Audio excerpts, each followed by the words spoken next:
Hoje o canal História em um Instante irá falar sobre um pouco de história do Brasil. Eu sou o professor José da Costa e o canal é História em um Instante. Se inscreva e ajude o canal a crescer. Compartilhe o vídeo.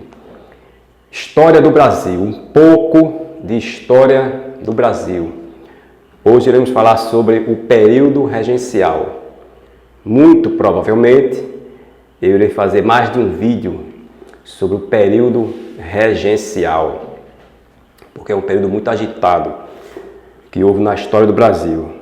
Fica a indicação de um livro, Boris Fausto, História Concisa do Brasil. O grande Boris Fausto faleceu agora há pouco, foi um grande historiador, fez história, e o seu livro é excelente, História Concisa do Brasil. Então, período regencial. O que foi o período regencial? Foi o período entre 1831 a 1840, cerca aí de 9 anos, em que o Brasil foi regido, ou governado, por regentes, até chegar à maioridade do Dom Pedro II. Dom Pedro I havia abdicado, em 1831 havia renunciado, voltado para Portugal, e deixou o Dom Pedro II, ainda pequeno, com cerca de 5 anos de idade.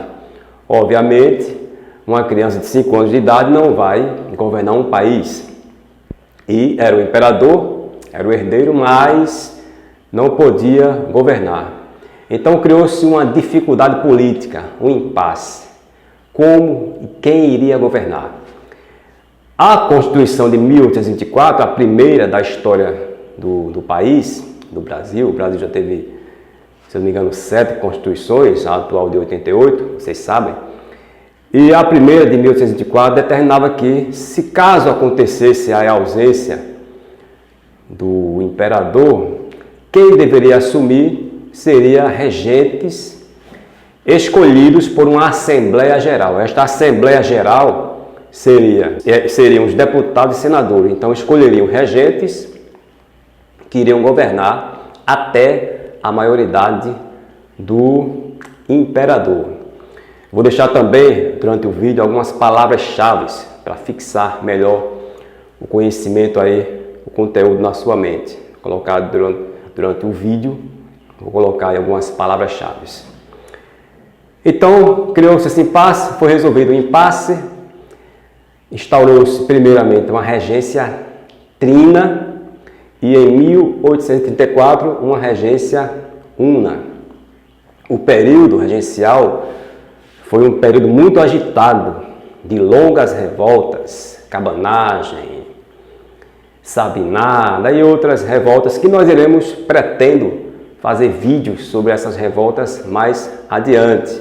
No momento aqui é só uma introdução ao período regencial. Não irei falar sobre as revoltas hoje. Irei fazer outros vídeos sobre as revoltas, muito provavelmente, pretendo. Temos aqui uma introdução do período regencial. É também conhecido como a experiência republicana em plena monarquia, em pleno império. Porque o regente ele tinha uma eleição, um mandato de 4 anos, não era algo indefinido. Então temos aí período regencial. Grupos políticos do período regencial. Havia basicamente 3. Havia os restauradores, que como o nome já diz, restauradores. Eles pretendiam restaurar o poder a Dom Pedro I. Eram portugueses, muitos deles comerciantes, alguns militares. O nome já diz, Partido dos Restauradores. Pretendiam restaurar o poder do Dom Pedro I, a volta de Dom Pedro, para ele assumir novamente o trono. Perdeu o sentido, os restauradores, em 1834, quando o Dom Pedro I faleceu. Então o grupo, obviamente, perdeu todo o sentido. Alguns deixaram a política e outros entraram no Partido dos Liberais. Os liberais tinham dois partidos. Os liberais exaltados, os liberais moderados. Os liberais exaltados, o nome já diz, exaltados, eram mais radicais. Muitos deles defendiam a república, a instalação de uma república.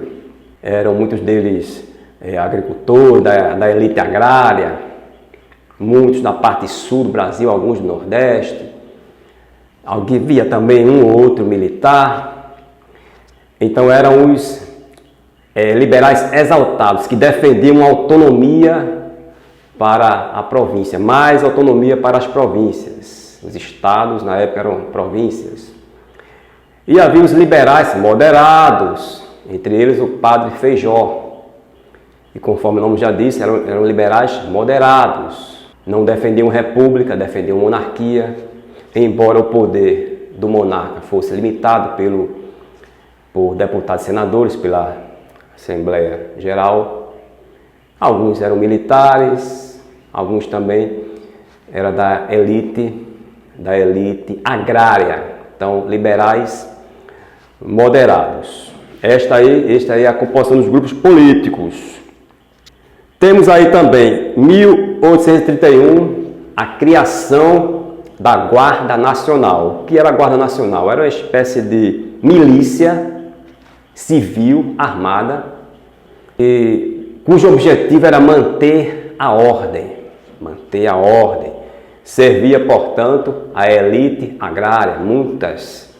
Muitos membros da Guarda Nacional, eles que surgiu em 1831, eles eram chamados à destruição de quilombos, por exemplo. Tem uma parte aqui do livro do Boris Fausto. Uma lei de agosto de 1831 criou a Guarda Nacional, em substituição às antigas milícias. Na prática, a nova instituição ficou incumbida de manter a ordem no município onde era formada. Foi chamada, em casos especiais, a enfrentar rebeliões fora do município e a proteger as fronteiras do país, sob o comando do Exército.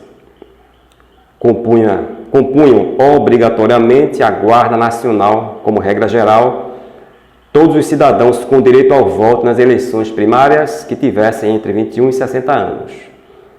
O alistamento obrigatório para a Guarda Nacional desfalcou os quadros do Exército, pois quem pertencesse a ela ficava dispensado do recrutamento para servir no Exército. Guarda Nacional, formado por civis, armados, manter a ordem. Mas que ordem? A ordem escravocrata. Estavam a serviço, portanto, da elite agrária, a Guarda Nacional. E o ato adicional em 1834. O que é ato adicional? O nome já diz. Ato adicional. Fez adições à Constituição de 1824.